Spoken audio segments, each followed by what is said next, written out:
salvegera şehadeta hevala Sakine Cansiz, hevala Leyla, hevala Fidan'e.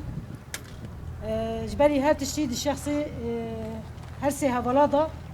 em şehîdê azadî birtînin û em bejna xwe li ber hemû şehîda ditewînin. Wek em dizane wek 5 sala ji berî niha hevala Sakina, hevala Leyla, hevala Fidan li Fransa bi destê mîtê Tirka hatin şehîd xistin.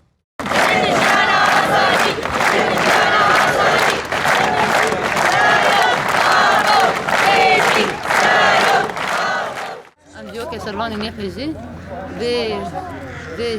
به قنطلال گفتن هستی اولی جن حتی چکرم شرمزار دکن ام دویجن حتی روزک تعملیم مابی ام سریا وابن ام تولا وراکن نه کسک کاریر هم بری جنی سری راکن وانا حوالی ما قاتل کردن دولت ترکی دست بکن شرمزار دکن دستی میتا ترک بود دستی تعلیمات اردوغان بود اما که جنه که سروانی نخیجیم شرمزار دکن به قنطلال هست سجنات چکرن